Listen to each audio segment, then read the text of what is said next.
Good afternoon, everyone, and welcome to my platform. Today on financial accounting, the topic we're looking at is a sales journal. Sales journal is one of the subsidiary books. I still remain Author Saint Vinn, the author of mathematics, accounting, finance textbooks. Sales journal is a book that records all goods sold on credit. You can call it sales day book, you can call it sales book, you can call it sold journal, you can call it sold day book. All these names are all the same. It shows that there are times you will want to sell to people on credit. That means you are selling to them and you are not collecting money at the time of sales. You are leaving them, giving them some grace to pay later. For you to keep records, you need to prepare what we call sales journal to record all these goods you sold on credit to numerous customers. You are the one selling. It shows you are a seller. You are a creditor. The person you are selling to is a customer or a debtor, as the case may be. When you sell, you are giving out. Your account will be credited, which is the sales account. And the person you are selling to is receiving. His account will be what? Debited. That is the principle of double entry, propounded by Lucas Pacioli in 15th century. Without wasting much of our time, like I said, sales journal is not an account. It's a book. It's like a diary where you record transactions concerning goods sold on credit. I tried to draw something here. This will be our dates. This will be particulars, folio, the details and the total. It's a book. It's like a diary. It does not have, some will say, names and particulars. There's nothing wrong. Here is folio. Here is details. Details. There's a naira symbol here. Here is the total. There's a naira symbol here. So all I need to do here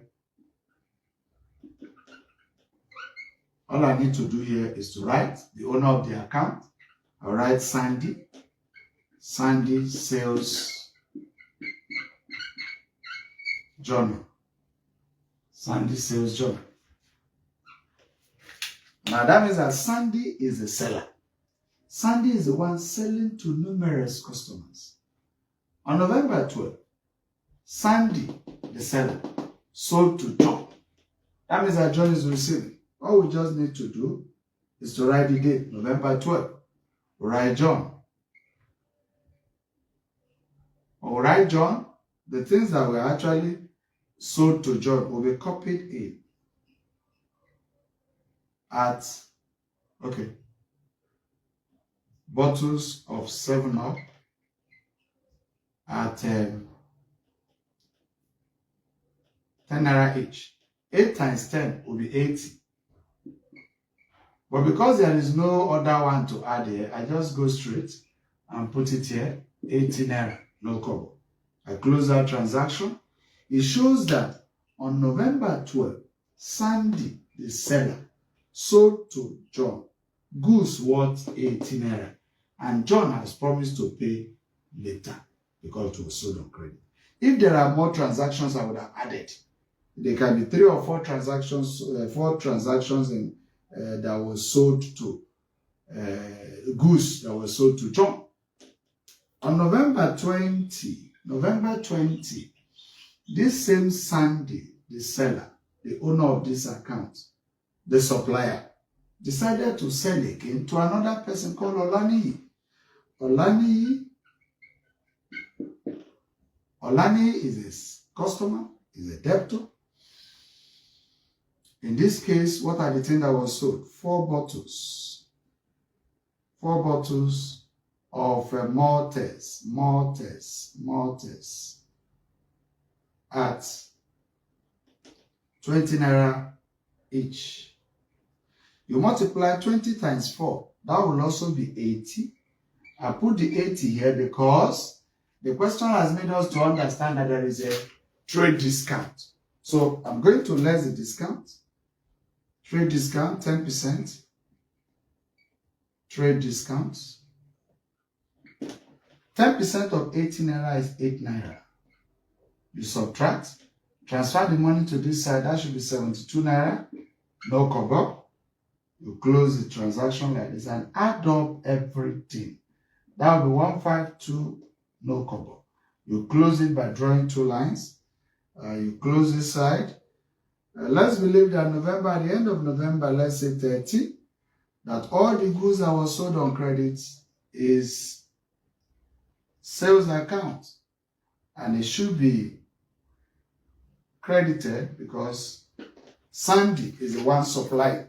Sandy is giving out. The double entry means that we're going to credit it. We're going to debit John. We're going to debit Olani. From what you can see on the board, that is how to prepare sales journal. Sales journal. If you look at the question very well, Sandy is the person that sold the goods. Sandy is the seller. Sandy is the supplier. Sandy is the creditor. Sandy on November 12th decided to sell goods to John. John is the customer.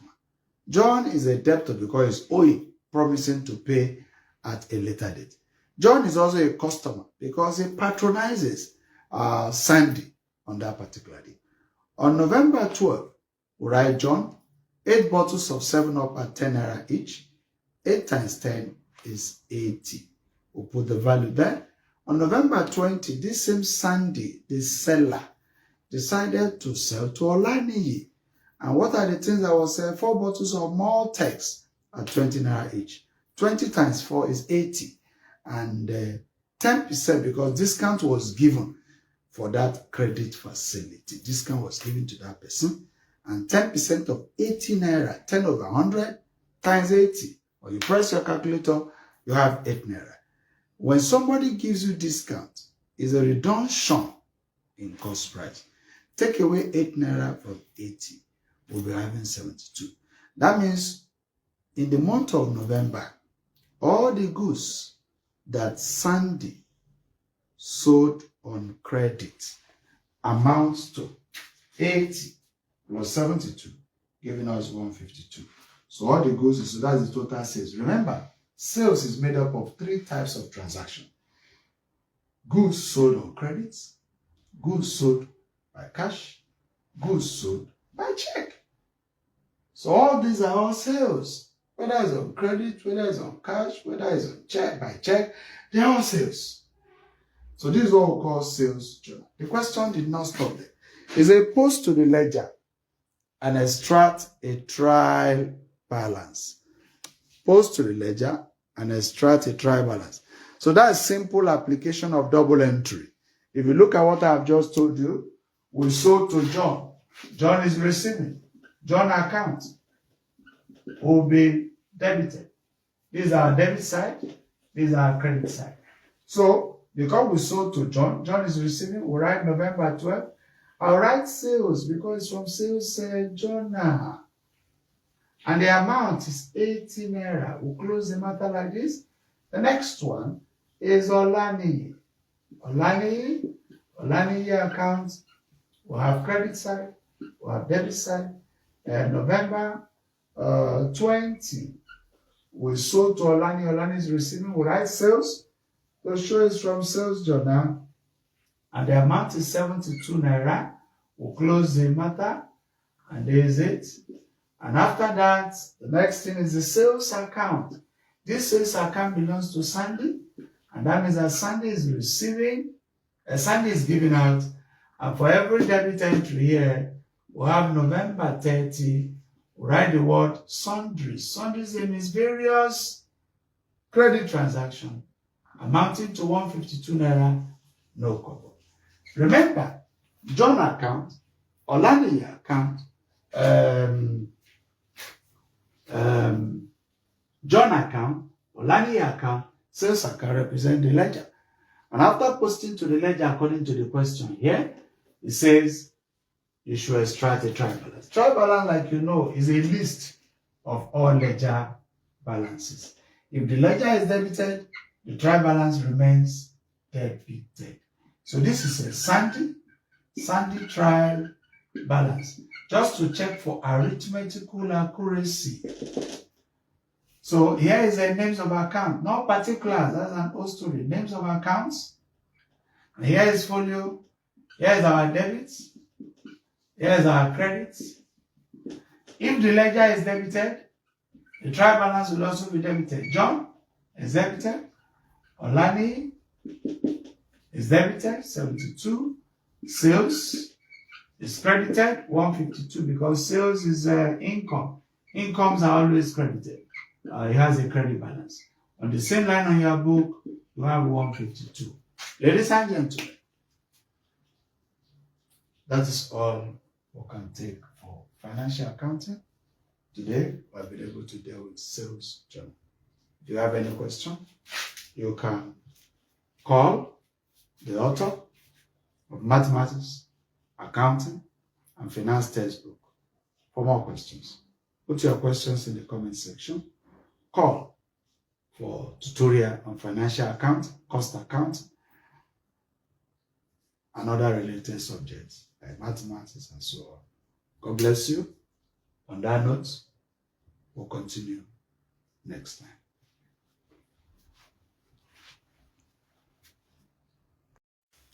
Good day, my people, my good audience. Thank you for being there. I'm looking at finance, the subject for undergraduate and postgraduate students in the tertiary institution. Today we are going to look at present value of money, trying to extract the formula. For present value of money, we are talking about money today. There is a future value and there is a present value. This is our formula. Future value of money is equal to the present value of money, 1 plus r raised to power n. That is the formula. For us to calculate the present value of money, we'll do what they call changing subject of formula by saying FV all over 1 plus r raised to power n equal to PV. In a simple language, for you to find present value of money, you discount the future value of money by putting 1 plus r raised to power n. Remember, r is the interest rate, the growth rate. FV is the future value of money, and so on. So in a simple language, present value of money is future value of money, 1 plus r raised to power n, also known as FV, future value of money, into 1 plus r raised to power n, trying to apply laws of indices there. So, having seen that, examination question could be, it says you find the present value of money,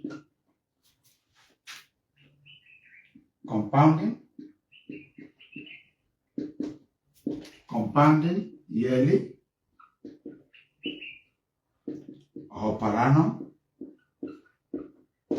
This is the formula that will go. Present value will be equal to future value all over 1 plus r raised to the power of n. When you're asked to find the present value of money, compounding, that's multiplying, compounding yearly or per annum, this is the formula to use. FV is the future value, while this ordinary one whole number, R is interest rate. The R can be, they can write I, some may also write K, they all mean the same thing. R is the rate of interest or interest rate or the growth rate of the investment. And this is raised to the power of what? N. N here is the number of years, which is the duration. That is how to calculate present value of money, compounding yearly. Moving on to the second part,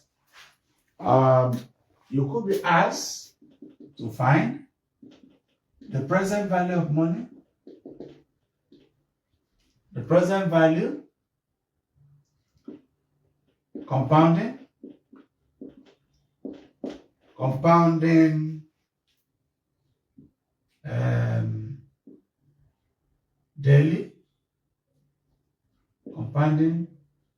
daily,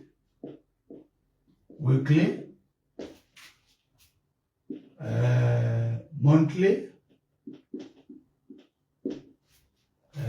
quarterly, semi-annually,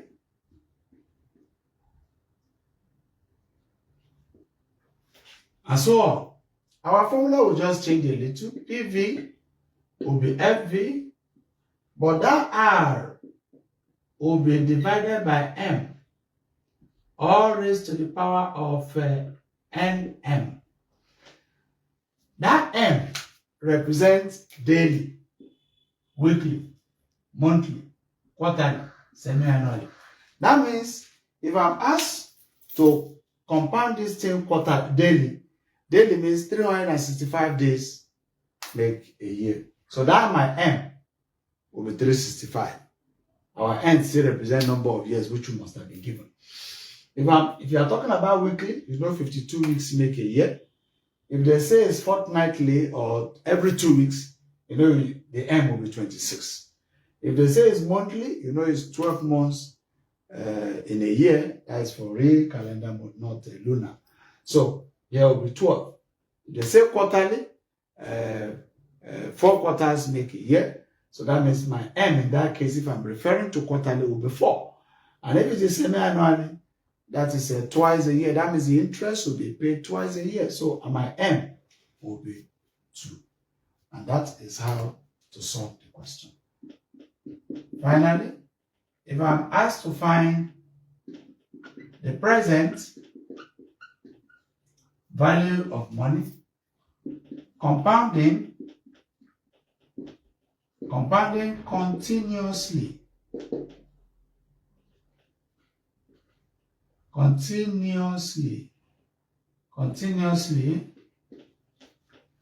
In that case, if you could recall that when we are doing future value of money, we did it like this, E raised to power Rn, like this.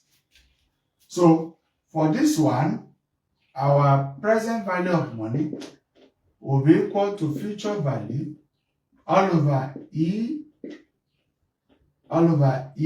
raised to power Rn, which can be rewritten as FV into E raised to power minus Rn. All these are all the same. You can use this. This is okay. This is also good. So that's how to, calculate present value of money, just like we did in the past. If you check out my past lectures, you will discover that we have done future value of money. We have calculated future value of money. We have calculated growth rate, which is R. We have calculated the duration, which is N. But this is the concluding part for future value of money and present value of money. So we have calculated future value before. We have calculated rate. We have calculated number of years. But here we have shown you how to calculate present value of money. Either compounding yearly or per annum, compounding daily, weekly, and so on. There's the formula. Or compounding continuously. Remember the E here is the exponent, which has a fixed formula, which is 2 point something there. If you check your calculator, you will see E raised to power X and be able to get that constant formula. On that note, when I come your way again, we'll continue with more on mathematics of finance and other aspects of finance. On that note, when you have questions, please put it at the comment section. And when you need extra lecture on finance, call me on 08033351748. And I will tell you details for you to have personalized online coaching with the author of Pure and Applied Mathematics. God bless you. See you next time.